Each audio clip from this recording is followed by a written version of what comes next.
One freezing peaks, cold northern winds, the hero's party finally arrives at their destination.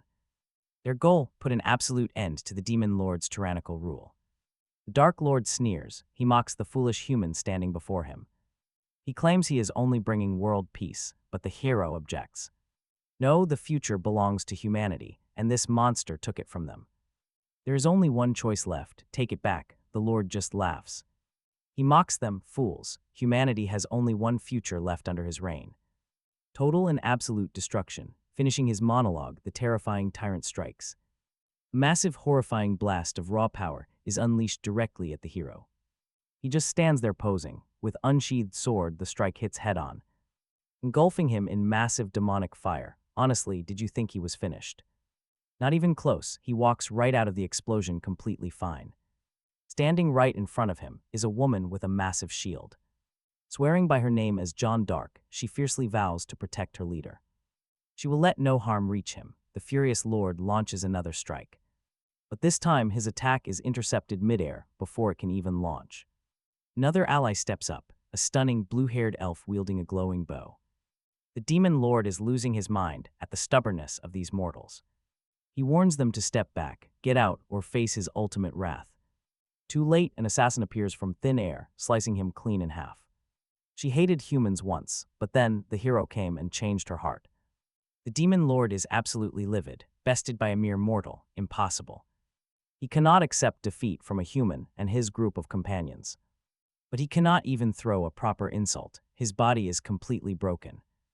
Over 50% of his body is ruined, requiring instant healing and regeneration. As he tries to cast his spell, another gorgeous woman appears above. She warns him that this next devastating attack is for her and her hero. Posing with dramatic energy, she quickly chants the words to her spell. She unleashes a massive thunderbolt that completely incinerates his dark body. Defeated by the party, the demon lord crumbles into a swirling cloud. The hero casually steps right onto the remaining energy, ending his reign. Even though he barely lifted a single finger, he acts like the savior. But that does not seem to bother the four women who adore him. John Dark is actually the very first one to openly confess her feelings. She tells the hero she has already promised her entire life to him. No matter what terrifying enemy they face next, she will stay by him. This incredibly sudden, emotional confession catches him completely off guard. He gently grabs her hands and pulls her close into a warm embrace. Naturally, this makes the others incredibly jealous, as they want his attention too. They complain to John that it is totally unfair to keep him all to herself. But just as things get interesting, the scene shifts back to a classroom. A gorgeous teacher is yelling at Sha Shang for sleeping through her lecture. When he does not budge, she fires a piece of chalk directly at him. Sha Shang jolts awake, shouting for the idiot who struck the hero to step forward. But his eyes lock onto the furious teacher, and reality hits him hard. Suddenly, he snaps back to reality. He quickly apologizes to his teacher. He tells her he was doing something incredibly important last night and barely slept. The teacher sarcastically asks if he was out saving the world. This completely catches him off guard. He asks if she is psychic. He boasts that he actually did save the world in a gacha game. Furious, she punishes him by making him write a 10,000-word apology. After 7 hours writing apologies at school, Yao Xiang finally heads home. On his way home, he rants to his friend about the latest gacha controversy. After talking the entire way, he finally hangs up to play. He needs to clear his daily missions right now before reaching his front door. But even after doing them, he still has no gems for his waifu. He bitterly curses the stingy developers for not giving enough pulls in this patch. Desperate, he decides to spend his lunch money on premium currency. Feeding his gacha addiction is his top priority, even if he starves. He accepts his absolute fate of eating instant cup noodles for the rest of the month. Just as he swipes his credit card, a stunning demon succubus cosplayer steps out. She emerges from the darkness, calling him a dangerous anomaly to destroy. Yao Xiang is so completely distracted by her body that he completely forgets her threat. He shyly asks what she wants, making the demon beauty laugh out loud. She giggles and says she is here to play, summoning 2 raptors. The prehistoric beasts emerge from her shadow, ready to attack the anomaly. Seeing raptors appear in real life utterly terrifies him, disappointing her. She honestly thought he would be happy to meet her cute pets. Furious at his reaction, she orders the dinosaurs to rip him to absolute shreds. Too terrified to move, Yao Xiang is instantly tackled by the raptors. They tear him apart. The demon baddie expected a bit more resistance. She didn't think he would be this weak. Suddenly, light erupts. A massive column of light envelops him, and stepping out is Jean. She warns the demon that she's now the commander's shield. Next morning, Yao Xiang wakes up with a massive headache, barely remembering last night. He rubs his head, assuming the whole thing was just an incredibly vivid nightmare. He tells himself he's just been playing too many gacha games lately, but suddenly, a beautiful, gentle female voice calls him commander, making him instantly flinch back. He nervously asks Jean why she is standing in his room in real life. She says he summoned her last night, bringing back his memories. He remembers the terrifying moments of almost becoming food for those raptors. That was when a digital summon banner suddenly popped up before him. Yao Xiang had exactly two choices: get eaten or gamble everything. He could either become dinosaur lunch or click that 10-pull button. He chose to pull on the Jean banner, hoping for victory. Thankfully, the cruel gacha gods were pleased with his desperate final gamble. A brilliant golden light shot through the sky, completely blinding him. All Yao Xiang saw before passing out was a woman's silhouette. Back in the present, he asks Jean if she really came from a game. Jean doesn't understand, explaining that a mysterious voice simply guided her. She warned him he was in danger, which is why she came to help, Xu Shang remembers. The inappropriately dressed demon baddie, asking if Jean is referring to her. Jean warns him not to be fooled by her beauty, explaining that she sensed a faint demonic energy on her. She reveals her own homeland was invaded by those monsters who stripped her people of absolutely everything. They were merciless, slaughtering innocents and raiding every single town. They even murdered the king, leaving the spineless nobles so completely terrified that they traded away their own people just to protect their wealth. But Xu Shang isn't shocked. He already completed her character story quest in his favorite game, meaning he already knows every single NPC she mentioned. Jean continues sharing her lore, telling him that after losing everything, she heard the clear voice of a god commanding her to rise up and save her home, so she took up arms. She became a legendary hero. But despite earning the absolute backing of both the crown prince and the bishop's sacred powers, Jean was still unable to drive them out. The demons still occupy the capital, which is why she warns him. Never underestimate those demons, or you will face a truly gruesome demise.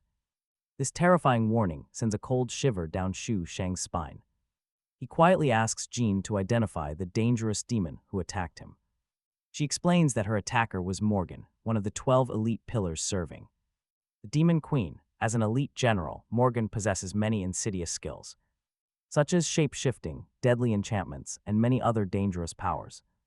Those giant dinosaurs from yesterday, that was just another one of her tricks, making her a massive threat to all realms. Meanwhile, Xu Shang is struggling to make sense of everything and asks Jean if this relates to his anomaly status, but she admits she does not know. She is sure it is somehow connected to how the demons execute their invasions. As she speaks, Jean gazes quietly out the window, looking at the city. She is incredibly happy to see this peaceful modern world remains completely safe. Sensing her deep emotional struggle, Xu Shang offers to give her a city tour. Jean looks up in pure surprise, asking if she is really allowed to explore this place. Awkward silence. Xu Shang coughs, pointing out her outdated battle gear. She definitely needs normal clothes first, so he happily grabs some spare t-shirts. This will easily keep her from drawing any unwanted attention out in public. Once they step outside, Jean is absolutely awestruck by the massive, towering skyscrapers. She innocently asks if they are heading toward the king's grand palace. Xu Shang chuckles and explains the giant building is just a shopping mall. He introduces her to modern concepts as they step inside a boutique.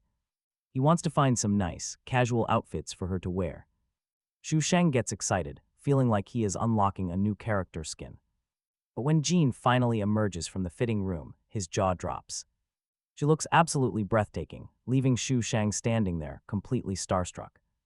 He eagerly encourages her to keep going as she shuffles through more outfits. A bunny suit, she accidentally wears it, sending his pulse skyrocketing. A massive nosebleed nearly takes him out, requiring some major recovery time.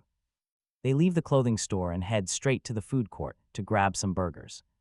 After stuffing his face, Shishang turns his attention back to his screen. He pulls up the game menu, wondering what might happen if he rolls. Maybe he can summon another character, but right as his finger hovers, a strange dimension pulls him inside before he can even hit the button. He comes face to face with Alice, the cutesy mascot of the system. She welcomes him to a safe pocket space built just for his pulls.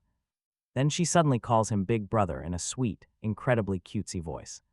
It completely creeps Shishang out. He immediately tells her to stop it. Alice giggles, saying she thought he would love that, but he disagrees. He makes it clear that he is no desperate nerd with zero riz. She pouts, disappointed her teasing failed. She gets straight to business.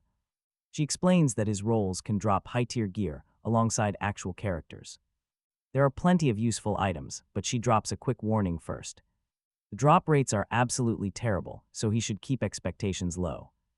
Shishang is pretty cocky though, claiming he will easily land an early 5-star.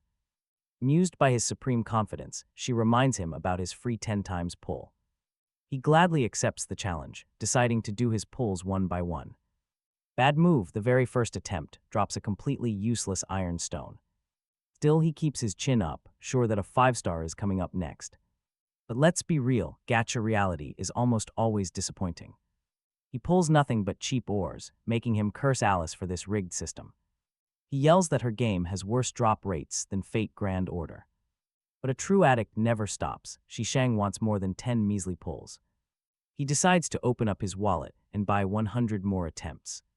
But Alice immediately ruins all his fun, pouring cold water on his dreams. No swipe, he cannot just use his credit card in this world. The only way to earn pulls is by hunting down random monsters. Taking them out rewards him with special shards for the system. 10 pulls will at least guarantee Shishang a high-tier SR item. It might not be a new companion, but it could be great gear. He is pretty used to this grind, having played plenty of games like it. Just grinding materials. Once he exits the screen, he complains. He curses Alice. She is worse than any greedy developer. Jean overhears this and casually asks if he was just talking to Alice. Shocked, Shishang asks Jean if she actually knows about the system too. She nods. The system was the one that warned her. It told her that her commander was in deep trouble, so she rushed over. It is a lot to take in, but things finally start making sense. After all, Jean remembers, they fought side by side back in the game. While he is busy planning out his next summons, Jean happily eats away. She takes another bite and asks if all food here is this amazing. Shishang gets a smug look on his face, promising her even better. He is ready to guide her to a real local food street right now. But before they can take a step, a strange woman suddenly fires at them. Fireballs straight at him. Jean senses the threat and immediately leaps in front of Ya Shang too. Shield him, Ya Shang recognizes this attacker as his very own class monitor and is shocked to see her casting literal magic. Zhang Yun is not surprised that Ya Shang is just a clueless fool who cannot even tell she is an anomaly just like him.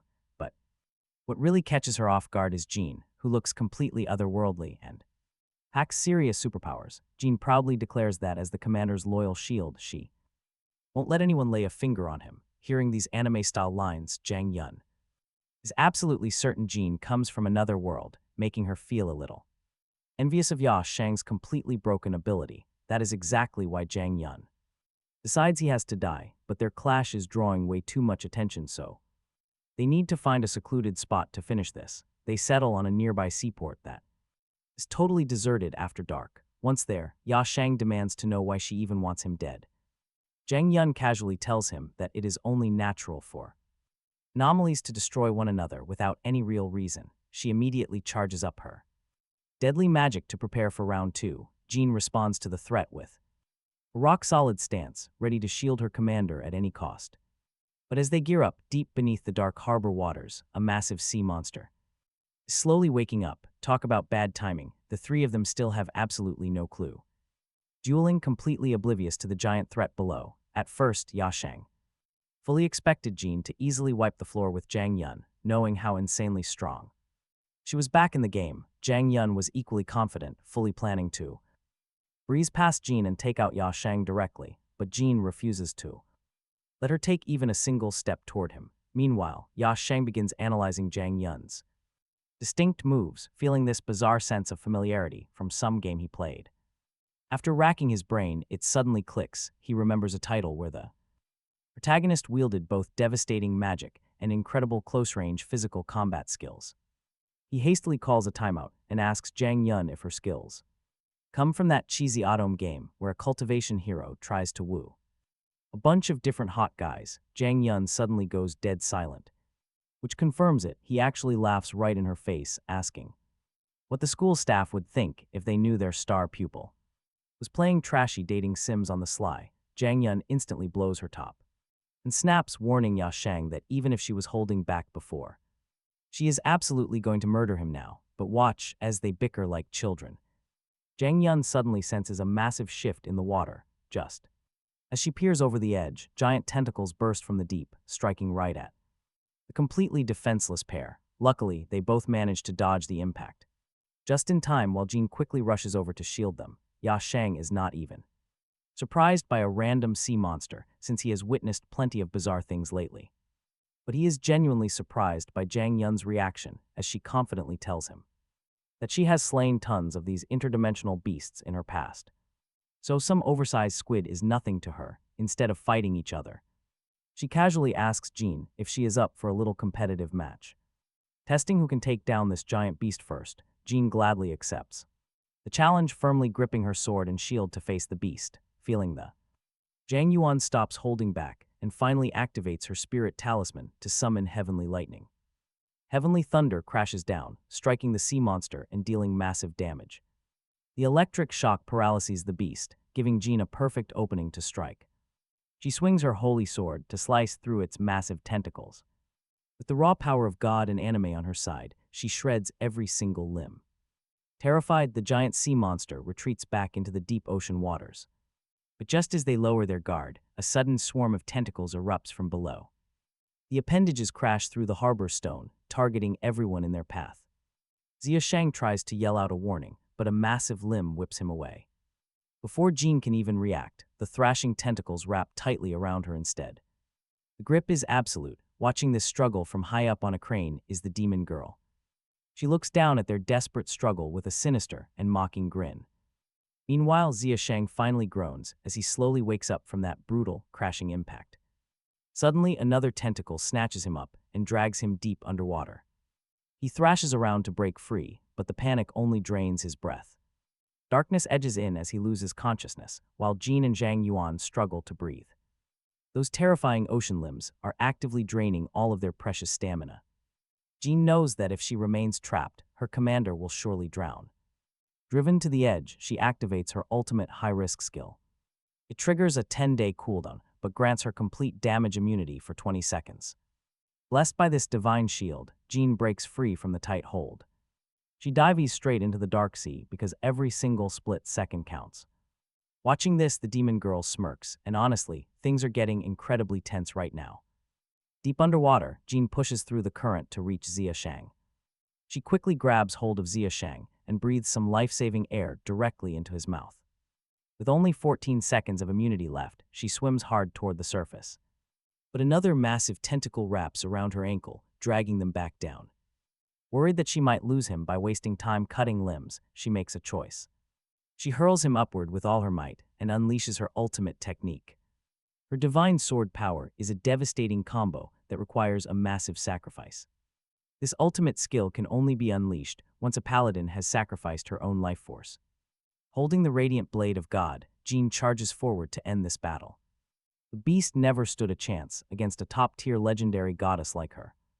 Defeating this terrifying elite-tier sea monster rewards Zia Sheng with 14 of those interdimensional shards. He also snags a rare abyssal scale, while Zhang Yuan finally frees herself. She groans and sighs, complaining about how terrible her luck has been today. But before she leaves, Zia Sheng stops her and points out her ruined uniform. Her uniform is completely torn apart, so she definitely needs a change. Later at Zia Sheng's place, a freshly showered Zhang Yuan feels much better. Curious, she asks him how they could have possibly survived that monster alone. He explains that Jean handled it single-handedly, securing some incredible loot too. They walked away with a mountain of precious interdimensional shards. Hearing this, Zhang Yuan is completely stunned by the massive amount of shards. She cannot comprehend why he still looks so disappointed with it. He claims he is not some greedy guy, but she cuts him off. She makes it clear, as long as interdimensional shards exist, there will never be peace between them. Zhang doesn't get the appeal of these items, besides using them to roll for gacha wafers. But Zhang Yuan explains that these rare shards only drop from unique interdimensional monsters. Once they are taken down, they never respawn. That makes every single shard priceless to anomalies because they offer pure power, gear, and insane magical abilities. Now Zhang finally gets why Zhang Yuan jumped him, even though he did absolutely nothing to make her mad. She tells him it is just business. Fewer anomalies around means less competition, but Zhang disagrees with her, feeling that Zhang Yuan is actually too soft to ever seriously hurt him.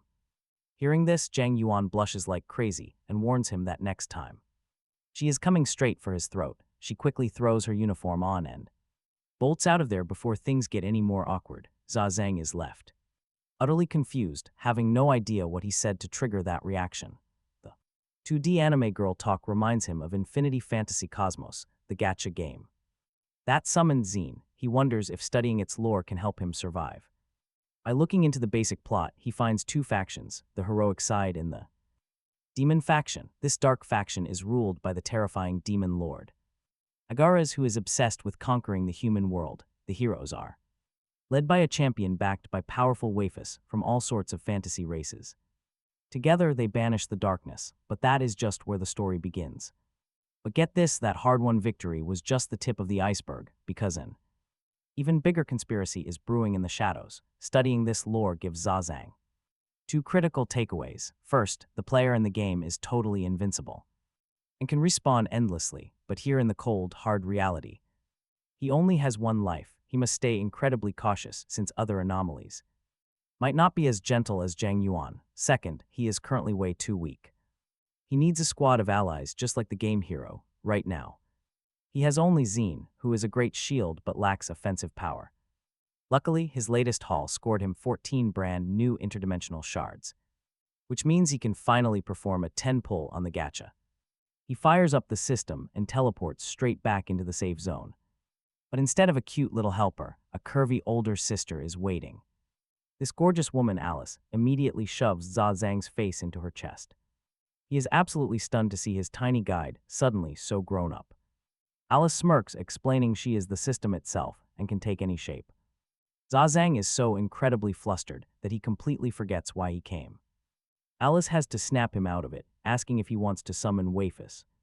Asking if he wants to pull the gacha for some new waifus, Zhang tells her it is not like that at all. He just wants more allies to increase his combat power, but Alice advises him to stop pulling and instead spend the interdimensional shards on his personal growth, since his current stats are too weak to survive the brutal fights heading his way next. To make her warning hit home, she brings up a screen comparing his terrible level 1 attributes.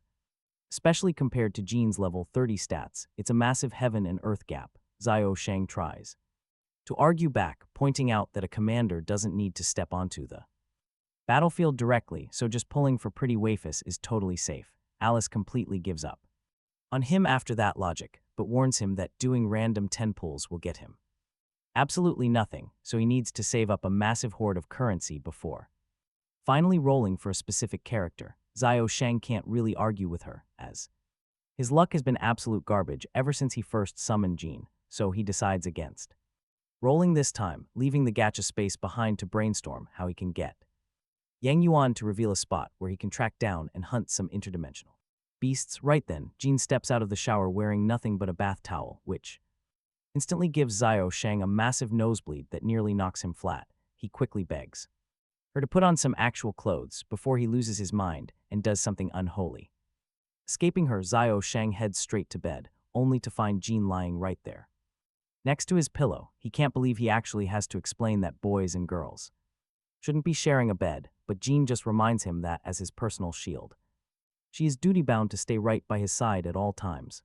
Shang sighs and lets her stay. Before long, both of them drift off to sleep, completely exhausted from all the absolute chaos of the day. Sometime after midnight, Shang snaps awake only to find Jean whispering his name while tightly clutching his shirt. He rolls over to tell her why this is a bad idea, but quickly realizes she is just mumble-talking in her sleep. A wave of worry hits him, knowing this wild transition must have been incredibly stressful for her too, so as her commander, he can only offer a quiet thank you for now. The next morning, Xiao Sheng wakes up and gets dressed for class. He tries to leave, but Jean blocks the front door immediately. Because she refuses to let him out of her sight, he tries to explain to her that school is perfectly safe and there is absolutely no danger, but Jean stubbornly points out that the wicked witch Yang Yuan is lurking there and might try to ambush him again. Xiao Sheng realizes his guardian shield will never let him leave without some form of protection.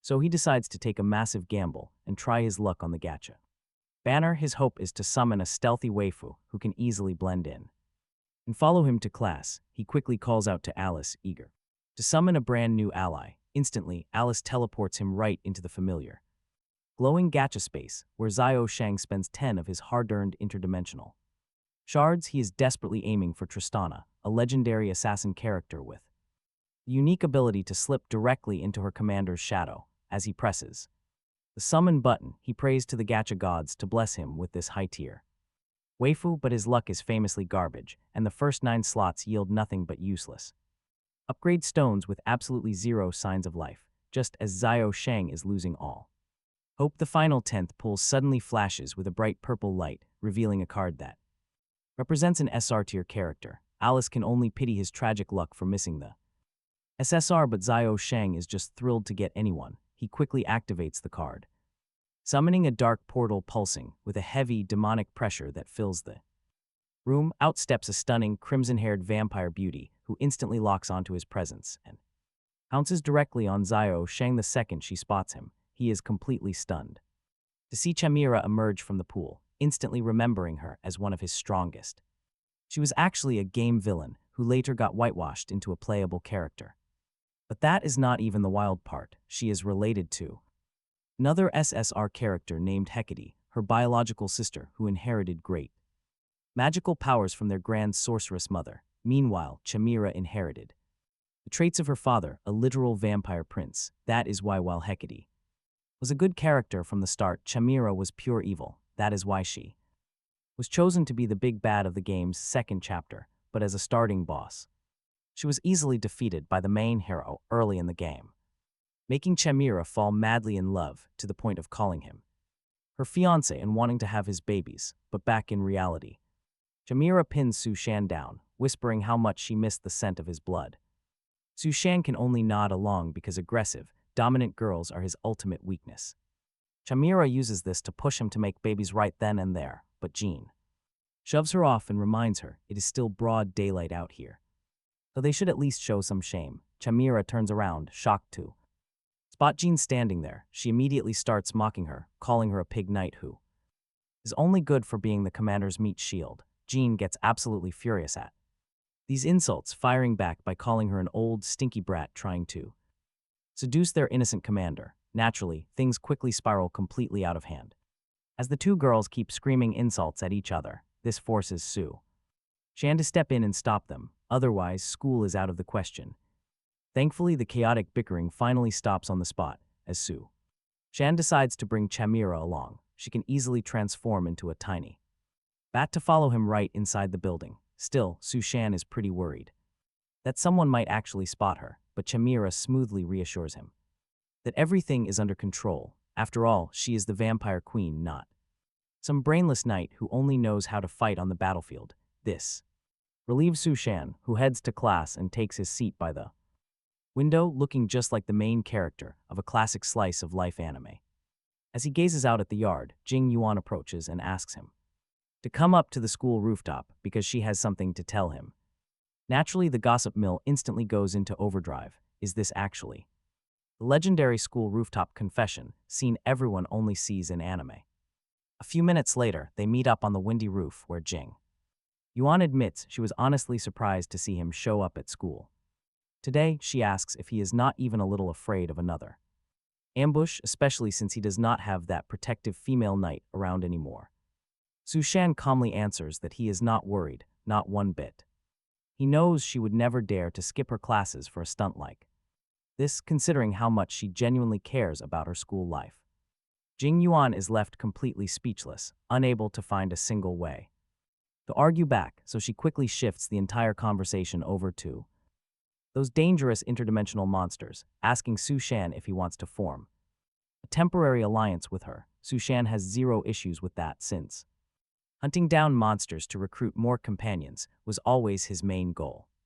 That abandoned district is deeply haunted, wrapped in a thick, suffocating aura of pure evil. Jin Yuan wants the help of Jin Duark, who possesses the innate power to purify dark energy. Zhao Xiang is surprised Jin Yuan knows so much about Jin Duark and asks if she spent the entire night studying up on her. Jin Yuan just gets smug, bragging that of course she did her homework, since meeting legendary otherworld heroes is pretty rare. But Zhao Xiang is not about to let her slide with that attitude. He brings her right back to reality by revealing he looked into her own secret abilities too. He figured out she is channeling a 1,000-year-old cultivator from an old game. A guy who is normally completely cold, distant, and quiet. But the second the main heroine is in danger, he goes wild protecting his wife. Jin Yuan absolutely cannot stand anyone slandering her ultimate favorite fictional husband. She snaps at Zhao Xiang, giving him a deadly warning right then and there. If he ever talks trash about Mo Kong Yan again, she will literally get him neutered.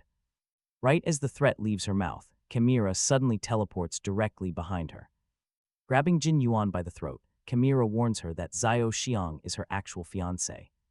She will not tolerate a single disrespectful word against him. Jin Yuan freezes. She never expected Zhao Xiang to have summoned another powerhouse character already. Worse, Chimera feels far more terrifying than Jin Duark. Her presence is pure poison. Chimera loves the sheer terror on Jin Yuan's face and decides a lesson is in order. Nobody threatens her future husband and gets away with it. Jin Yuan is trembling now. She asks what she plans to do, and Chimera promises to put her into a very deep sleep. A sleep so deep she will not even realize what hit her. Chimera flashes her seductive demon eyes, trapping Jin Yuan in complete hypnosis. Before Jin Yuan can fight back, her conscious mind completely shuts down. Chimera overwrites her thoughts and commands her to strip off her uniform right now. She wants her running through the halls to put on a humiliating show. Zhao Xiang panics. He tries to stop it, terrified Jin Yuan might jump off the roof from sheer shame later. But Chimera cannot easily ignore a direct plea from her beloved fiancé. She offers a deal, give her a passionate kiss, and she will release the girl. Honestly, it is a total win for Zhao Xiang, so he prepares to lean in. But right before their lips touch, Jin Yuan suddenly snaps out of the trance. She unleashes a massive blue fireball straight at her captor. Chimera barely dodges in time, utterly shocked that the hypnosis was broken so quickly. Meanwhile, Jin Yuan is absolutely furious, realizing exactly what they almost made her do. She swears she will end Chimera to reclaim her shattered pride. Chimera welcomes the challenge, immediately pooling her terrifying blood magic together. This terrifies Zhao Xiang, who knows exactly how dangerous Chimera really is. She is a high-tier vampire and a master mage wrapped into one deadly package. Her blood spells get an insane boost, making her one of the strongest in the game. Jin Yuan can feel the overwhelming pressure radiating from her opponent. Realizing Chimera is no ordinary summon, she decides to stop holding back. It is finally time to unleash her true, completely unbridled power. As both charge their skills, their clashing energies trigger a massive localized storm. The entire school can see the chaos, forcing Zhao Xiang to step in. He halts the fight, yelling that he cannot possibly explain this wreckage to the teachers. The authorities if things go south, so Zia Shang tells Jean to stand down while also ordering Chimera to turn into her bat form and hide as a backpack keychain. While all of this is going on, Jean stands right outside, desperately trying to decide, should she break the rules and sneak inside to meet her commander, or just wait. Suddenly, Zhang Yuan pops up right in her face, completely startling her. Jean is completely caught off guard and tries to explain, but Chimera cuts her off and tells Zia Shang that she knew Jean would never sit at home idle. Jean braced herself for a harsh scolding, but instead, Zia Shang leads her to an empty gym to explain his temporary battle alliance with Zhang Yuan.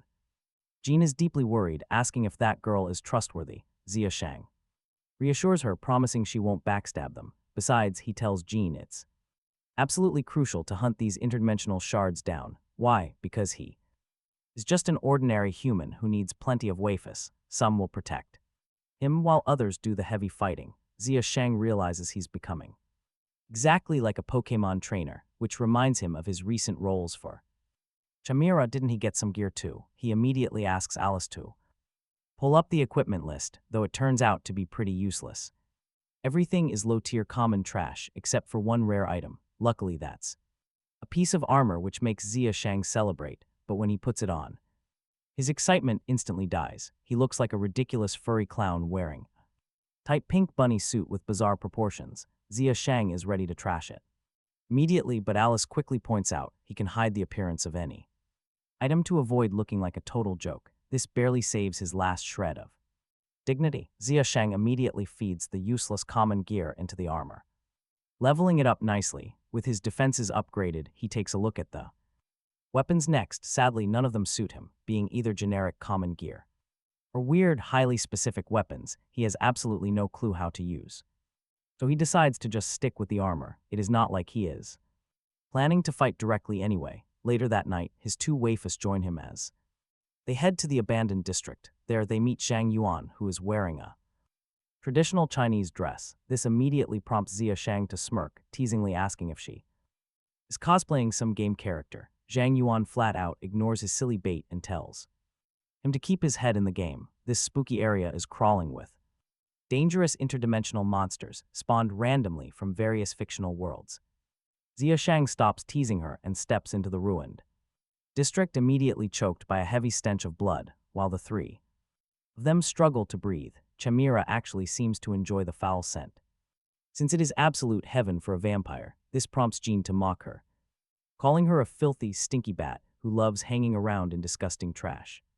Chimera easily falls for the bait and snaps back, calling Jean a brainless wild boar who cannot think straight. Zia Shang starts getting worried they will tire themselves out arguing before the fight even begins, so he tells them to focus on the real threats instead. As the four of them prepare for battle, the same sinister demonic villain from the very beginning silently creeps onto the scene. She simply can't wait for them to face the nasty surprises she has set up. Suddenly, silence hits. The entire district goes quiet, putting everyone on high alert. It is eerie. They all know this quiet is just the calm before the storm. Seconds later, chaos. The first massive wave of undead is already upon them. Luckily, Chimera warns the crew beforehand, smelling the stench of fresh blood. The team instantly takes up their battle stances as the monsters draw closer. Jean steps up. She raises her holy sword and shield to tank the main wave. Meanwhile, Chimera guards Zhao Xiang's side to keep watch for any sudden flanks. Zhang Yuan plays by her own rules, since her style is not meant for cooperative battles. The horde closes in. Jean moves first, instantly unleashing a massive slash. Her holy light slash tears through dozens of zombies, turning them directly to dust. These attacks work wonders. It immediately makes Chimera pretty jealous of her. No way, she's not about to let Jean steal the spotlight all by herself. Leaping into the air, she activates her vampire skill known as Death Absorption. This powerful skill consumes the fallen dead to restore her own stamina. The entire wave only drops 4 interdimensional shards, so Zhao Xiang asks a question. He wonders if drops are guaranteed. Zhang Yuan seriously wants to punch him. She wants to shake some sense into him, calling his current luck absolutely crazy. Most hunters can barely find a single shard after taking down a massive horde. Now Zhao Xiang finally understands why people do not team up for these raids. If they grouped up, they would have to split these extremely rare shards. Zhang Yuan ignores him. Honestly, talking to him just makes her even angrier. Instead, she focuses on the next horde of monsters charging their way. With a quick move, she unleashes a highly powerful, massive ice talisman. Instantly, they freeze. The entire wave stops cold, leaving Zhao Xiang shocked. He tells her to control her strength before she accidentally freezes him too. Zhang Yuan snaps back. She does not care about his safety right now. She explains this is her only real way to farm these shards. After all, she cannot just summon overpowered girls to fight on her behalf. Zhao Xiang ignores the jab. He asks why she even needed his help. If she can wipe them out in one hit, why recruit him at all? Zhang Yuan freezes up. She looks a little bit nervous under his gaze. The truth is simple. She is absolutely terrified of cheesy horror movies. Zhao Xiang knows she is hiding something, but he decides to let it slide. Honestly, who can blame him? Farming those rare shards is his absolute top priority. With the zombies cleared, they make their way deep into the district. Zhao Xiang asks why the normal public has never reported this spooky area. Yang Yuan explains that this place exists in a totally separate space. Even if an ordinary person accidentally wandered inside, they would not survive. There is simply no way for them to make it out and report it. She warns everyone to stay on guard, as things will only get worse. Right on cue, Jean senses an incredibly malicious presence locking onto them. Before they can react, a massive magic circle erupts beneath their feet. The flashing light teleports everyone, scattering the team to completely different locations. Jean suddenly finds herself in a dark forest, hunted by the infamous Jason Voorhees. Chainsaw, meanwhile, Chimera finds herself trapped inside a museum with a smoke ghost. As for Sha Shang, he gets warped straight into a bathroom, finding himself cornered by Morgan, who is cosplaying as a nurse just to scare him. And not gonna lie, Sha Shang actually finds her look pretty appealing and tells her she should have tried harder, but Morgan quickly replies that she is not actually hunting him today, since her current target is an anomaly who can control different monsters from horror films. That explains why she is having a rough time taking him down, especially with this abandoned district being a perfect spot for him to hide. That explains why she was so surprised to see him here, given that his waifus are the perfect counter to this bizarre district which guarantees his survival. But while he is safe in the care of his waifus, the same cannot be said for Jane Yun, who is terrified of horror movies. Back to Jing Yuan, who ends up in the exact scenario Morgan was just trying to act out, because after being warped away, she is grabbed by a masked villain who ties her up, asking what games they ought to play. Meanwhile, Zia Zhang still cannot believe that someone like Zhang Yuan is actually terrified of cheap horror movies. Morgan warns him not to get too smug, since not everyone has overpowered waifus from other worlds to fight their battles for them. Luckily for Zia Zhang, he has two powerful summons, starting with a seasoned holy knight whose sword slices through all evil. Suddenly, we see Jen punch a Jason Voorhees lookalike right in the face, knocking him down instantly. Before he can react, then there is his other companion, who is even more formidable due to her sheer bloodline superiority over the undead ghouls around, which is how she effortlessly crushed a vampire ghost using nothing but her overwhelming presence when it tried to haunt her in the museum, backed by two elite forces. Morgan points out that he has absolutely zero reason to fear these monsters, but compared to him, normal people like Jen, who cannot summon allies to fight on their behalf, must walk a dangerous path alone while hunting these terrifying creatures. Honestly, how can anyone blame them for being so afraid of monsters whose mere aura can literally put a person into a coma? Meanwhile, we cut right back to Jen, who is desperately begging the masked freak to release her, claiming he absolutely needs her to star as the lead in his upcoming slasher movie. Terrified, Dang asks if that is his entire reason for kidnapping harmless people, just to slaughter them on camera for some sick, realistic film. The psycho only smiles, lecturing her on the artistic joy of capturing genuine terror that nobody else can replicate. Turns out, even before awakening, he was already filming micro-horror clips using actual human blood, but now that he commands ghosts and spectral entities, he can film even more authentic gore scenes by using live victims as his props. Meanwhile, back with Zia, he is also pretty shocked after Morgan reveals that this anomaly can summon horrific illusions and trap victims inside their worst nightmares, making him deeply fear for Jane Yun. He immediately decides to go and rescue her, but Morgan quickly reminds him that his two powerful summons are no longer around to protect him, leaving him completely vulnerable to the deadly beasts outside. Because of that, she suggests they form a temporary alliance and call a truce for right now. Zhao Xiang is hesitant to trust her, but he knows there is really no other choice. Otherwise, Jiang Yuan might end up in grave danger, and it turns out Zhao Xiang was absolutely right. This abandoned district is highly dangerous, not just for Jiang Yuan but also for his two companions. Even though they are from different worlds, they carry their own deep traumas. That is exactly what makes them vulnerable to the anomalies. Illusion magic, trapping them both inside nightmares of their absolute worst-case scenarios. For Jane, her ultimate nightmare is the bitter prejudice women faced during the 15th century in France. It is the very reason she was abandoned, branded a heretic, and sentenced to burn at the stake. She desperately tries to argue her case before the judges, but they refuse to listen, calling her a wicked witch for cross-dressing and taking their lord's name in vain, while Jane is trapped. In her own nightmare, Chamira faces a similar torment, finding herself trapped in a bad dream where her sister Hecate mocks her for being an inferior creature. Despite being sisters, she never inherited the blood of the grand sorceress. She quickly falls for her sister's cruel taunts, completely forgetting that she needs to get back and rescue their commander. Meanwhile, the mastermind behind this whole setup is thoroughly enjoying their suffering, quietly telling Jiang Yuan that her turn is coming up next. With that, the anomaly vanishes, leaving Jiang Yuan trapped entirely alone with a terrifying zombie monster.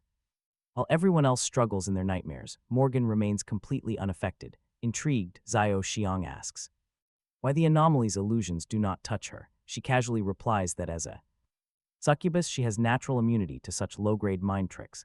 Xiao Xiang is instantly envious of her power, but she offers him a deal. She can share her unique ability, letting him slip directly into their dreams to rescue them from their haunting nightmares. He knows she would never offer such a favor without demanding something in return. When he asks what her price is, Morgan just smiles and says she only needs a simple favor. Xiao Xiang suddenly worries she might demand his V-card, knowing how succubi operate, so he insists she spill the details first, but she dodges the question and asks if he actually wants to save his friends or not. Left with no other option, Xiao Xiang accepts her terms and tells her to put him to sleep. Morgan is quite surprised. He agreed so quickly, questioning if he is even certain his friends are actually trapped. He cannot exactly reveal the system screen, which actively displays the real-time status of his summons, so he spins a quick lie and claims he has his own reliable methods. She decides not to pry, putting him to sleep. With a simple spell, it takes mere seconds for him to begin snoring, falling head first right onto her soft chest. Once he is out, Morgan smiles, glad that he is willing to confront Diane, whose illusion powers are incredibly formidable. She realizes that if she cannot find a way to control him, she must eliminate him entirely, along with whatever powerful artifact he holds. Meanwhile, inside the dreamscape, Xiao Xiang tumbles onto the hard ground, but remembers landing on something soft. He pushes himself up and looks around, only for his gaze to land on Alice, who has drastically altered her look yet again. She is equally shocked to spot him here, demanding to know how a regular nobody like him managed to enter her realm. He asks her the very same question, prompting Alice to reveal that she is the world's strongest system. It is no surprise she can enter a mere dreamland. Since he is here, she suggests he tackle a few rare tasks to collect some fresh rewards. Zhang takes the mission because it helps him rescue Jane and Chamira from their nightmare, but there is a catch. He has no idea how to trace them in this vast space. Thankfully, Alice tells him about a special system feature. It links him directly to every single one of his summoned cards. With this trick, Zhang easily locates the exact gate to Jane's nightmare. He wonders what kind of terror could trap a powerful knight like her. Stepping through the doorway, he suddenly finds himself in a wild crowd chanting to burn a witch at the stake. Looking up, Zhang spots Jane bound to a post, labeled a witch and ready to burn. The Church of France announces to the shouting crowd that Jane is a fraud, claiming she saw visions from God while spreading heresy in his name. This statement makes the entire crowd furious, shouting angry curses at Jane and demanding her execution. Zhang is worried she might actually get burned alive if he does not help her. Yet he feels completely lost because he has no idea how to save her. Then he wonders what a real game protagonist would do in this situation, which gives him an idea. He just needs to wake her up by making her remember the real world. He screams at her, shouting that this is only a dream and she has no reason to fear. Instantly, Jane finds his voice familiar, forcing her eyes open. She is stunned to see her own commander standing right there in her nightmare. She immediately realizes she was tricked by this illusion.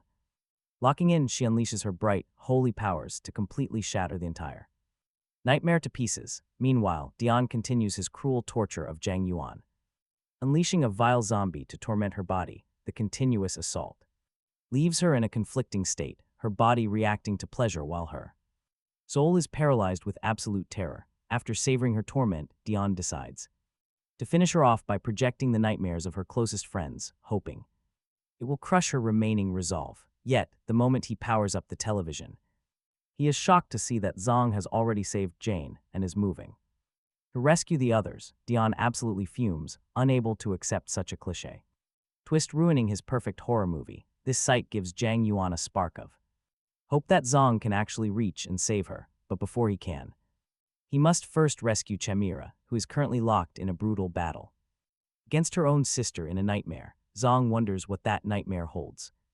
He knows it must involve Hecate, since her sister is Chimera's only true weakness. With that in mind, he activates his special ability once again, revealing the gateway to Chimera's dark nightmare. Zhang grabs Jane's hand, pulling her through the threshold, where they find Chimera locked in combat with Hecate, exactly as Zhang had predicted. Inside this twisted space, the illusory sister mocks Chimera, calling her an inferior creation of their parents who was never loved. Chimera easily takes the bait and strikes back in a blind fury, even burning her own life essence. Hecate sneers, asking what victory is worth if she destroys her own life to achieve it, but Chimera replies that as long as her sister falls, she was willing to accept death, anything to prove she was better than her sister, even without their mother's magical talent. But before her blood magic can activate, Xiao Zhang steps in and stops her. Chimera is stunned, she never expected this. Why would he? Xiao Zhang clarifies. He doesn't want to stop her, he just hates seeing her burn her entire life away for some meaningless victory. Chimera tries to argue, but Xiao Zhang suddenly seals her lips with a deep kiss, melting her anger away. She completely forgets about getting even with her sister. Xiao Zhang knows her heart. Chimera is still incredibly fragile inside. He softly reassures her that being first means absolutely nothing. No matter what, she is still his only true wife. Chimera beams with happiness. She easily lets go of all her bitter, painful thoughts. Zhang Yun is pretty annoyed seeing them flirt so openly, but she lets it slide. She knows this sweet moment is the only cure to rescue Chimera from this nightmare. Xiao Zhang expected this whole nightmare illusion to shatter once Chimera found her peace. But to his absolute shock, the dark dreamscape remains completely stable and intact. Even the terrifying illusion of Hecate shows no sign of fading away. Hecate smiles. As she watches Xiao Zhang freeze up, she reminds him that despite being an illusion, she possesses her own independent will. No pathetic, low-tier illusionist can control her mind. Certainly not a weakling like Diane, so to teach that punk a lesson, she decides to warp them straight to Diane. It is high time they beat him up for good.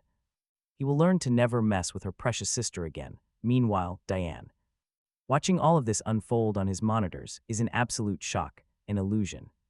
Gaining true self-awareness, it makes zero sense. Hecate's chilling warning also. He panics, absolutely frozen. Hecate speaks directly through his screen, telling him that there is nowhere left to hide. His final judgment has arrived. Every single screen in the room violently explodes, blasting Diane across the floor. He struggles to understand. Frankly, he does not need to. In the blink of an eye, Xiao Zhang and the group warp directly before him.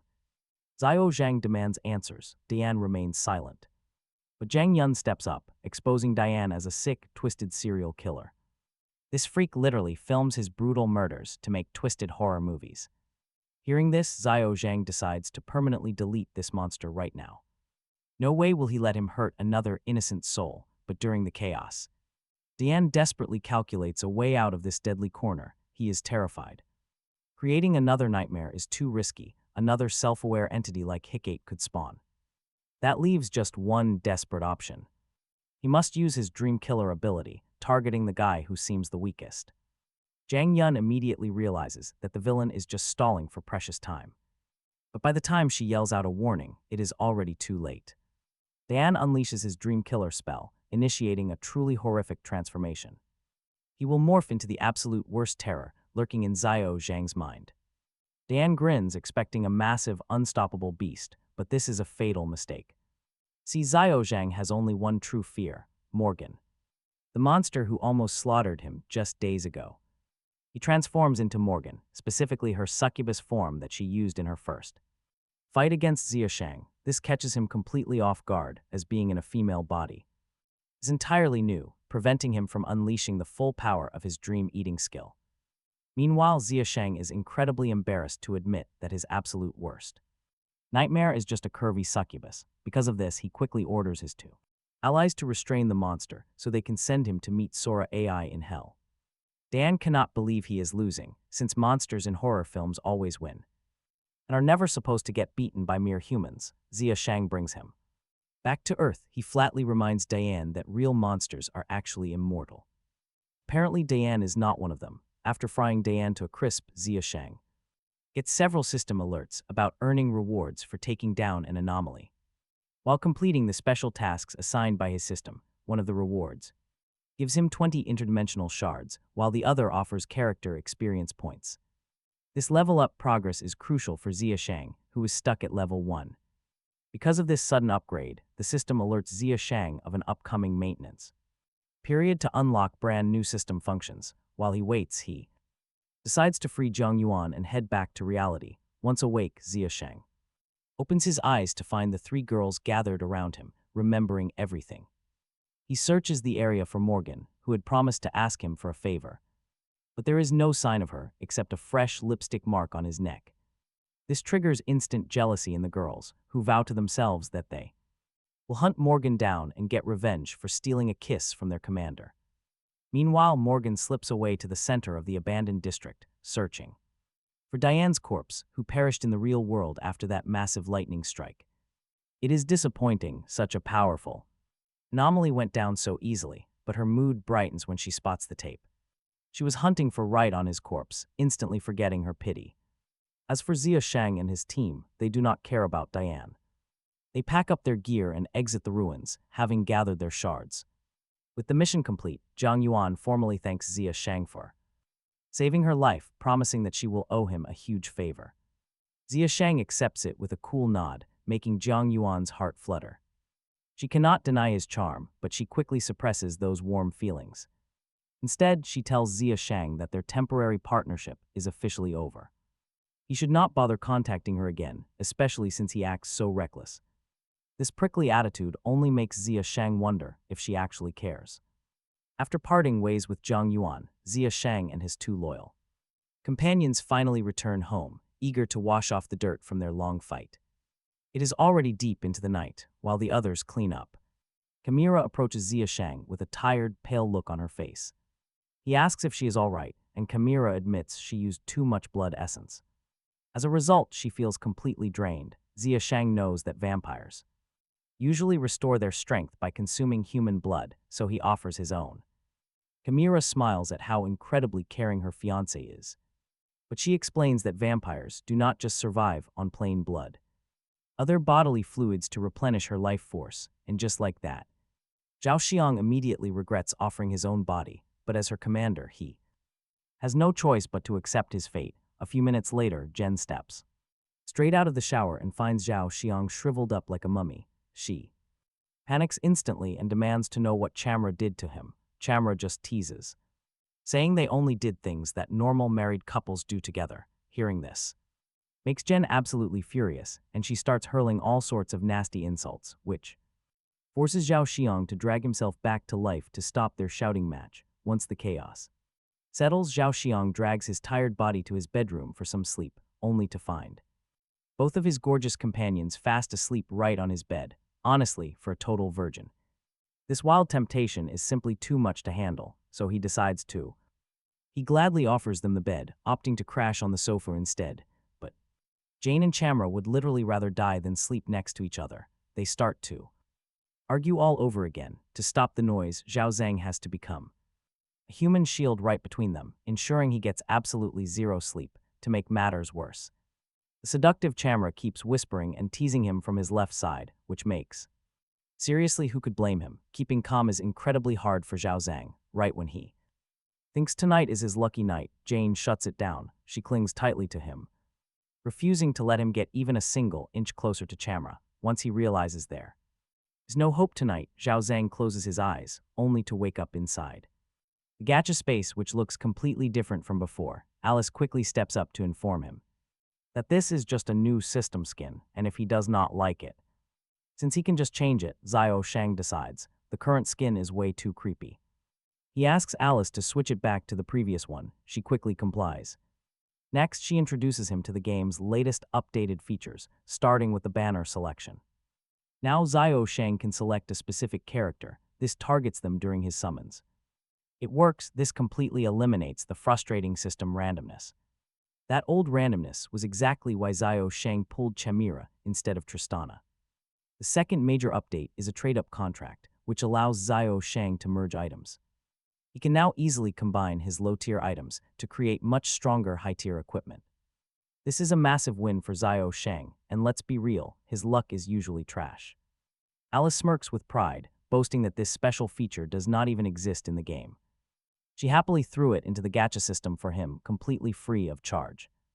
Xiao Shang lets her celebrate, then he playfully mocks her intentions. He points out that this mostly benefits her, since she can keep dumping trash items on him. She knows he won't lose his mind now, that he can just merge those junk weapons anyway. Alice immediately pouts, realizing her clever little secret has been totally exposed. She defensively argues that these synthetically crafted items are actually incredibly unique. And some cannot even be found in the normal gacha summon pool, though Xiao Shang ignores. Her ranting, far too excited to finally craft a decent weapon for himself. He tosses in several common swords, merging them to forge a rare knight sword. This brand new weapon boasts a much higher base attack power, grabbing the blade. Xiao Shang feels incredibly confident about their future dungeon runs. After putting the weapon away, he turns his full attention to the character selector. This new banner has a couple of extra features, starting with a pretty wild addition. Special outfits like swimsuits or bunny girl skins do more than just look good. They also pack some pretty insane secret stats. This gets Xiao Shang seriously hyped. He is ready to pull rare skins for his favorite girls, especially with a mountain of interdimensional shards saved up in his pocket. Next morning, Xiao Shang wakes up fully charged, ready to show Jun and Chimera. He wants to show off yesterday's pulls. He snaps his fingers, telling Alice to act. With a bright flash, Jun's entire body begins to glow with blinding light. Within seconds, her messy sleepwear transforms into a neat, proper school uniform. Jun is totally stunned, which pleases Xiao Shang as he explains the plan. With this school uniform on, she can easily attend classes right alongside him. Thanks to the magical disguise, nobody will suspect a thing. Jun is absolutely thrilled. But Chimera is left feeling quite jealous, forced to tag along in her bat form. Meanwhile, Xiao Shang slips into his school uniform and brings Jun straight to the academy. He easily gets her a spot there, registering her as a transfer student. He is honestly amazed at how easily his system crafted a perfect record for Jun. It handled everything flawlessly, using nothing but its own incredible magical powers. Once the first lesson wraps up, Xiao Shang walks over to ask Jun how she did. But one look at the completely blank expression on her face tells him everything. Maybe modern school subjects are just a bit too much for a medieval girl. Meanwhile, Jun is deeply impressed that her commander easily understands such complex topics. He can only scratch his head, telling her it is just normal student life. This is what every kid has to do to build a real future. Once math class is over, they have physical education, requiring a quick outfit change. They slip into their gym uniforms and head straight to the playground. Out there, the other students quickly notice just how close they are together. This instantly sparks a wave of bitter jealousy among the boys watching them. One guy hates seeing a level 5 beauty snatched by a chud like Xiao Shang. He immediately challenges him to basketball. Jun gets furious at his stupid mouth, but Xiao Shang holds her back, wanting to test out his latest physical stats. He reached level 5 last night, and this is the perfect test. The bully is eager to humiliate him. Trust me, he has no idea what is coming. As the match starts, he tries to body block the seemingly scrawny Xiao Shang. He fully expects him to crash down and lose the ball instantly. But he has no clue that Xiao Shang is wearing invisible armor. It boosts his defense stats massively, sending the bully straight into his own doom. He gets knocked flat instead, completely ruining the play for his entire team. After getting crushed by Xiao Shang, the sore losers accuse him of cheating. They demand an apology, but then the powerful Zhang Yuan steps onto the court. She reminds them that they were the ones trying to bully him first. She warns them to beat it before she decides to teach them a lesson. Terrified of her, the guys quickly scramble away, leaving the court completely clear. Once they are gone, Zhang Yuan turns to Sha Shang with real surprise. She cannot believe he managed to enroll Jun as an exchange student. Sha Shang just scratches his head, smiling as he asks if she needs something. He knows for a fact that she is not the type to waste time. Shang Yun gets pretty embarrassed hearing this, asking him for a huge favor. She wants him at her place tonight. Sha Shang is stunned, questioning her logic. Does she even realize what she is saying? But Shang Yun just ignores the question. She insists he show up tonight anyway. Sha Shang is completely lost but senses no bad intentions from her, so he decides to give it a shot. Once she leaves, Sha Shang starts teaching advanced math and physics to Jean.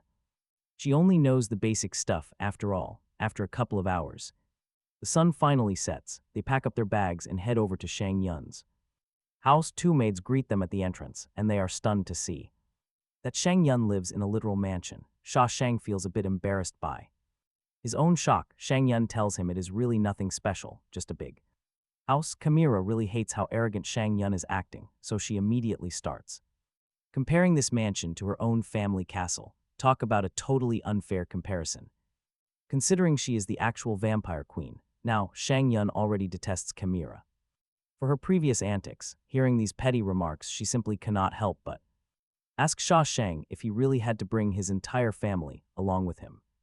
Sha Shang can only offer an awkward smile, so Shang Yun drops it and leads them inside. Once indoors, she explains that she invited him over to propose something major. A long-term alliance. Sha Shang tells her he has absolutely no issue with that, but she still needs to present a solid argument for why they even need one. Shang Yun explains that she did a fortune reading last night, and the results were filled with terrible dark omens. It is pretty bad news. She suspects either an incredibly powerful anomaly is coming, or some godlike entity from another dimension. Sha Shang is actually quite envious of her cultivation skills, because despite her system coming from a weird auto gacha game, she still keeps her incredible combat abilities. Shaking off those thoughts, he asks if she wants to hire him as a bodyguard, but Shang Yun immediately corrects him. His actual job will be her live-in butler from now on. Talk about a downgrade. Sha Shang quickly reminds her that even though he might be pretty desperate, he still has his pride and dignity. He is not just some servant. Shang Yun reassures him that she won't treat him like a slave. She chose this mansion as their stronghold because she has set up powerful defensive talismans. Sha Shang is pretty stunned that she expects him to sleep over tonight, and he is left debating whether he should actually accept this offer. But his companions chime in, insisting they must absolutely stay the night. There are plenty of spare rooms here, so they finally do not have to share one cramped bed anymore, even though they secretly love doing that. Chimera demands her own room because she refuses to sleep next to Jean. Meanwhile, Jean is also demanding a separate room to avoid being near Chimera. While they are bickering, Shang Yun is completely blindsided by a sudden realization. They were all sharing one bed. She asks Sha Shang what kind of monster he is to lay his hands on two absolute beauties in a single night. Sha Shang quickly tries to clear up the misunderstanding, explaining that absolutely nothing happened. They only shared a bed because his apartment literally has only one tiny bedroom. This explanation leaves Shang Yun totally stunned. This makes her pretty convinced that she absolutely has to let them stay over. No way she's letting an ordinary guy like Sha Shang ruin two total knockouts like Jean and Chimera. So she offers them a place for the night, but with one condition. Absolutely no room sharing. Chimera and Jean are pretty disappointed they cannot bunk with their commander. Meanwhile, Sha Shang is secretly thrilled. At least he will not have to battle his inner thoughts. Now that the deal is sealed, the exhausted commander heads straight for bed. But his lovely companions have other plans. They want a warm bath first. They take their sweet time in the water. Chimera is already plotting. She wants to sneak into her fiancé's room to claim what is rightfully hers. She is not alone. Others are planning a late-night visit too. Their host, Zhang Yuan, has some pretty wild ideas of her own for this very evening. That is why she invited him over. She even slipped a secret, silent sleeping spell on him, so he will stay completely knocked out. Blaming his own sweet innocence for trusting her, she calls in her partner in crime. This helper turns out to be none other than a zombie baddie she tamed. To survive, she needs to absorb a lot of yang essence. But she cannot provide enough energy herself. That is why she targeted Sha Shang. A strong man has plenty of essence to spare.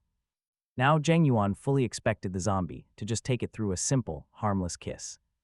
Zhang Yuan expected the zombie to just extract the energy from his mouth, just like how she had done it with her own lips earlier. Instead, she goes straight for his lower half. This completely panics Zhang Yuan, who did not expect this kind of approach. She pulls her back instantly. If his two scary companions find out, they will both be torn to pieces. But the zombie insists this is the absolute best way to get that pure energy. They argue. Sha Shang wakes up. Stunned, he finds a gorgeous zombie with massive assets sitting right on him. He demands an explanation from Zhang Yuan, but before she can even speak, suddenly Chimera walks right in. Luckily, Sha Shang silently points for them to scramble behind the bedroom door. Still, Chimera has incredibly sharp senses and smells something highly unusual in the air. He completely freezes. Exposing Zhang Yuan or her hidden zombie is out of the question. Right on cue, Jean bursts in like a hero, scolding Chimera for interrupting. How dare she enter without any warning? Chimera tries to argue that she is his fiancée, so rules do not apply. Jean is not having any of it and drags her out by the arm. Sha Shang calls the hidden duo out. Zhang Yuan explains the whole situation and why the zombie desperately needs this energy. Sha Shang is just baffled. Why did she have to resort to tricks? He would have helped willingly. Hearing this, the zombie baddie excitedly asks if she can begin. Before Sha Shang can even begin to process what is happening, down go his pants. And just like that, the wild energy extraction begins. Despite the pleasant sensation, Sha Shang can only curse Zhang Yuan for trapping him. But Zhang Yuan is not doing any better herself as she watches them closely. Watching them stirs a strange heat she only ever experienced in romance games. Meanwhile, things are incredibly tense with Chimera. She is absolutely furious. She blames John for ruining her master plan, but John does not care.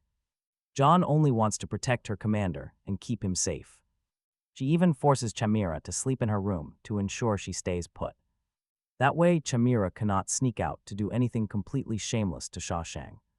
Kami is feeling completely left out, but then a wild idea hits her.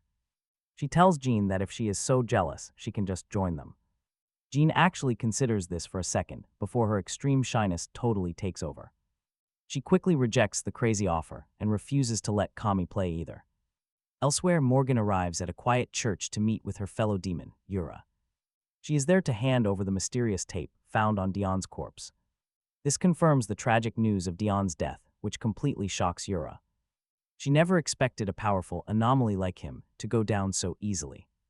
Morgan shoulders the blame, admitting her own failures led to this outcome. But Yura reassures her that they still have plenty of other dangerous weapons. There are other anomalies left to do their dirty work. Suddenly, a shadow stirs. A terrifying hooded figure steps forward with a chilling declaration. He claims they do not need any help because he can handle it alone. He promises to wipe them out completely. Talk about a terrifying threat. Next morning, as Sha Shang and his squad walk to school, Jean notices his exhaustion. Those heavy dark circles under his eyes make her wonder if he slept at all. Sha Shang cannot possibly reveal that his life force was drained last night. So he tells a quick lie about struggling to adapt to his new home. Zhang Yuan feels incredibly awkward hearing this since she witnessed the whole thing. She watched him get drained by that creature and feels slightly guilty. Suddenly, the terrifying hooded figure from last night appears right in front of them. He coldly demands to know if they are the anomalies Morgan talked about. A heavy, suffocating aura washes over the squad, freezing them in place. This guy is pure trouble. Sha Shang finds his voice and demands answers. He asks who he is and why he is blocking their path. The stranger mockingly replies that he is here to put an end to their games. Sha Shang realizes a brutal clash is unavoidable against an enemy this strong. Not wanting any civilians caught in the crossfire, he suggests moving the battle. But the killer laughs, telling them not to worry about any bystanders. He has already cleared the entire area using his own dark powers. Sha Shang is stunned, demanding to know how such a thing is possible. The villain simply smiles, welcoming them to his cursed realm of blood. Hearing the name Usura sends a wave of pure terror through Sha Shang. He recognizes that name as a legendary, world-ending villain from a famous manga. How could such a terrifying boss be summoned into their world already? Sensing the deep panic in Sha Shang's heart, Jean steps forward. She confidently offers to take the lead and handle this monster herself. She's sure her holy aura will overpower the demon's strength, but that confidence only worries Sha Shang because he knows whenever Jean feels confident in something, she completely ruins it, but he still lets her go since Chimera is not around to back them up, busy at Zhang Yun's place setting up magical circles. Meanwhile, Jean summons her blade and strikes the blood Ashura at lightning speed, yet despite her fast strikes, her blade is stopped by his mere skin failing to cut through his flesh or bones. The blood Ashura praises Jean's strength, telling her she would have easily ranked in the a tier back home, but if she wants to injure him, she must be at least S tier at minimum. Jean is left baffled after seeing her strongest strike be stopped so easily, leaving her completely open to a sudden fist striking her in the stomach and throwing her tens of meters away. She slams into a nearby building, knocked out cold. This forces Zhang Yun to step in, since Sha Shang cannot fight. Zhang Yun wastes absolutely no time and unleashes a powerful Nine Thunders heaven spell at the blood Ashura, yet the monster walks out of the smoke completely unscathed, telling Zhang Yun that it was a decent attempt, but nothing compared to the actual god of lightning. Indra, to show her what real lightning looks like, he unleashes his own devastating blast, throwing Zhang Yun miles away. She flies back and crashes into a building, knocked out. Seriously, can anyone stop this guy? Now only Sha Shang remains, saved for last by the blood Ashura, who believes he is the strongest of the group. Sha Shang wants to correct him and admit he is actually the weakest, but knows that would completely destroy his own morale, so he steadies himself and prepares for a brutal fight, completely unsure if he will make it out alive. But just as he prepares to step forward, Jean struggles back up and insists she can still fight, asking him to back her up so they will stand a much better chance of defeating the terrifying blood Ashura. Sha Shang agrees to her plan, quickly searching his system to find a way to boost her power. He remembers he still has plenty of special packs and beginner boosters left, so he orders Alice to use them on Jean to buff her up as much as possible. These massive boosts grant Jean an insane power surge, visibly startling even the confident blood Ashura, who was acting incredibly smug just a second ago. Still, he remains sure that Jean will not stand a chance if he can just land the first hit. But before his massive fist can connect, Jean triggers her teleportation skill and flashes directly behind him. The blood Ashura is left completely stunned, but before he can react, Jean slices him in half with her holy sword, ending his run as their supposed final boss. However, Sha Shang warns her not to celebrate just yet because the blood Ashura is not actually dead. He knows this because in the original manga, the demon has 9 lives. They have to slay him 9 separate times. Worse yet, every single time the blood Ashura dies, he gains total immunity to whatever just killed him, making him a cheap version of Mehuraga with his broken adaptation. That is why Sha Shang tells Jean and Zhang Yun to retreat for now, so they can plan how to kill him 8 more times as quickly as possible, while Sha Shang and the others prepare for down a dark alley. A shadow stirs. The blood Ashura revives. The absolute agony of dying still leaves a bitter taste in his mouth. He never expected to fall so fast. Now he craves absolute vengeance. Sha Shang and his allies will pay. He swears to hold nothing back. They deserve the most agonizing end. Meanwhile, back at the hideout, Sha Shang returns to Zhang Yuran's place, breaking the grim news to Chimera. Deeply worried for his safety, Chimera begs him to flee with Zhang Yuran. She promises to hold off the monster alone. Sha Shang is deeply touched, knowing how much she cares, but he refuses to abandon anyone here. Zhang Yuran agrees with her plan, pleading with him to run away. She blames herself for dragging him into this mess, but Chimera disagrees. She has zero faith in her now, since she already lost once before. They must fight for survival. Right then, a heavy knock echoes. Blood Ashura has arrived, easily tracking down their lingering aura. He is surprised to find a barrier set up, but laughs it off. To his massive power, this defense is nothing. He prepares to strike. Chimera stands in his way, warning him that one step closer means eternal torment. While she bravely holds the demon back, Sha Shang panics. He grows increasingly desperate, searching in vain for any way to win this. Suddenly, Alice materializes right before his eyes, with a glimmer of hope. He can defeat the monster, but only by fusing mind and body with his summons. An ultimate fusion is his only choice, and that brings us to the end. Can Sha Shang and his crew actually defeat this terrifying blood Ashura? Only time will tell. Go ahead and subscribe to follow this wild journey. And smash that like button so you never miss an episode.